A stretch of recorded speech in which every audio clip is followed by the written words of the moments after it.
2017 में जीएसटी आया, goods and services tax. बोला गया वन नेशन वन टैक्स, मतलब पूरे देश में एक ही टैक्स। पहले जो इनडायरेक्ट टैक्सेस का जाल था उसे सिंपल बनाने का आइडिया था। इससे ट्रांसपेरेंसी आएगी, बिजनेस करना इजी होगा और टैक्स कंप्लायंस बढ़ेगी। लेकिन जीएसटी इंप्लीमेंट करना इजी नहीं था।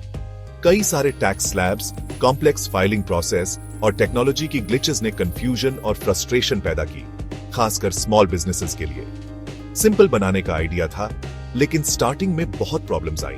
गवर्नमेंट ने प्रॉब्लम सॉल्व करने की कोशिश की है, लेकिन जीएसटी का इन्फ्लेशन और इकोनॉमिक ग्रोथ पे क्या इफेक्ट पड़ा, इस पे बात चलती रहती है।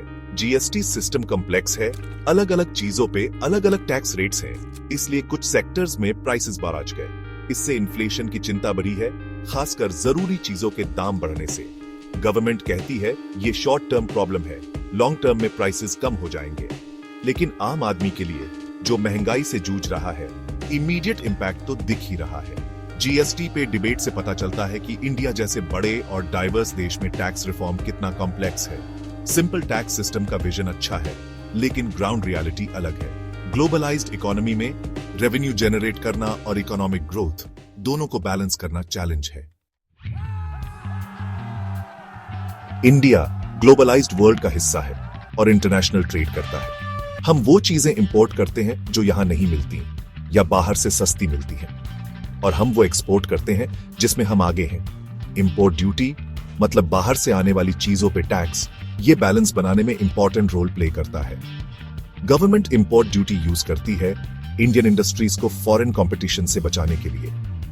इंपोर्टेड सामान महंगा करके लोगों को इंडियन सामान खरीदने के लिए एनकरेज किया जाता है। लेकिन इस प्रोटेक्शनिस्ट अप्रोच के नेगेटिव कॉन्सिक्वेंसेस भी हैं। ज्यादा इंपोर्ट ड्यूटी से कस्टमर्स के लिए प्राइसेस भी आ सकते हैं, क्योंकि डोमेस्टिक प्रोड्यूसर्स को कंपटीशन से प्रोटेक्शन मिल जाता है। ये खासकर रॉ मटेरियल्स और इंटरमीडिएट गुड्स के लिए ट्रू है, जो इंडस्ट्रीज के लिए जरूरी होते हैं। बिजनेसेस का कॉस्ट बढ़ने से फिनिश्ड प्रोडक्ट्स के प्राइसेस भी आगे जाते हैं। इंपोर्ट ड्यूटी का इन्फ्लेशन पे इफेक्ट एक कॉम्प्लेक्स इक्वेशन है, जिसका इजी आंसर नहीं है। डोमेस्टिक इंडस्ट्रीज को प्रोटेक्ट करना और कस्टमर्स के लिए अफोर्डेबल प्राइसेस दोनों को बैलेंस करना चैलेंज है। इंपोर्ट ड्यूटी के मामले में गवर्नमेंट का अप्रोच डायनामिक होना चाहिए, ग्लोबल मार्केट और डोमेस्टिक प्रायोरिटीज के हिसाब से। इंडियंस की डेली लाइफ में फ्यूल प्राइसेस का डायरेक्ट इंपैक्ट पड़ता है। पेट्रोल और डीजल इकोनॉमी की लाइफलाइन है, ट्रांसपोर्टेशन, एग्रीकल्चर और बाकी सेक्टर्स के लिए जरूरी है। पिछले डेकेड में फ्यूल प्राइसेस बहुत बढ़े हैं, ग्लोबल और डोमेस्टिक फैक्टर्स की वजह से। इसका इन्फ्लेशन पे कैस्केडिंग इफेक्ट हुआ है। ट्रांसपोर्टेशन, फूड और जरूरी चीजों के दाम बढ़ गए हैं। Global crude oil prices, geopolitical events, supply and demand और इंटरनेशनल मार्केट्स की वजह से चेंज होते रहते हैं। ये डोमेस्टिक फ्यूल प्राइसेस डिसाइड करने में इंपॉर्टेंट रोल प्ले करते हैं, लेकिन इंडियन गवर्नमेंट की टैक्स पॉलिसीज का भी बड़ा रोल है। एक्साइज ड्यूटी, पेट्रोलियम प्रोडक्ट्स पे सेंट्रल गवर्नमेंट का टैक्स, पेट्रोल और डीजल के रिटेल प्राइस का बड़ा पार्ट होता है। रिसेंट ईयर्स में गवर्नमेंट ने एक्साइज ड्यूटी कई बार बढ़ाया है, डेवलपमेंट प्रोजेक्ट्स के लिए, रेवेन्यू जनरेट करने के लिए। इससे गवर्नमेंट को जरूर फायदा हुआ है, लेकिन कस्टमर्स पे बर्डन भी बढ़ा है।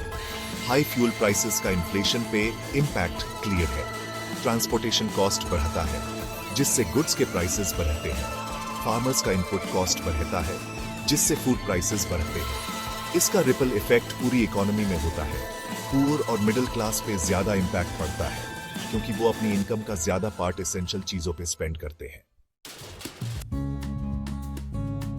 डायरेक्ट टैक्सेस जैसे इनकम टैक्स तो सैलरी से कटते हुए दिखते हैं, लेकिन इनडायरेक्ट टैक्सेस चुपके से हमारी कमाई कम करते रहते हैं। सर्विस टैक्स 1990s में आया था और बाद में जीएसटी में मर्ज हो गया। ये बहुत सारी सर्विसेज पे लगता है, जैसे restaurant, entertainment, telecom, financial services. ये टैक्सेस इंडिविजुअली छोटे होते हैं, लेकिन मिलके बड़ा बर्डन बन जाते हैं, खासकर मिडिल क्लास के लिए। सर्विस टैक्स का लॉजिक है टैक्स बेस ब्रॉडन करना और ग्रोइंग सर्विस सेक्टर से रेवेन्यू जनरेट करना। लेकिन क्रिटिक्स का कहना है कि इसका इंपैक्ट मिडिल क्लास पे ज्यादा होता है, क्योंकि वो इन सर्विसेज के कंज्यूमर्स होते हैं। सर्विस टैक्स का कैस्केडिंग इफेक्ट भी होता है, मतलब सप्लाई चेन के हर स्टेज पे टैक्स लगता है, जिससे कस्टमर्स के लिए प्राइसेस भी आए जाते हैं। जीएसटी ने कई इनडायरेक्ट टैक्सेस को मर्ज कर दिया, लेकिन इसकी अपनी कॉम्प्लेक्सिटीज और चैलेंजेस हैं। मल्टीपल टैक्स स्लैब्स और अलग अलग सर्विसेज के लिए अलग अलग रेट्स ने कंफ्यूजन और कंप्लायंस बर्डन क्रिएट किया है, खासकर स्मॉल बिजनेसेस के लिए।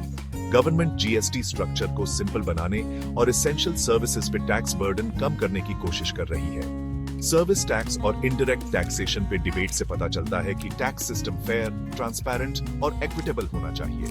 रेवेन्यू जनरेट करना और सिटीजंस, खासकर वल्नरेबल सेक्शंस पे बर्डन कम करना सस्टेनेबल और इंक्लूसिव इकोनॉमिक ग्रोथ के लिए जरूरी है।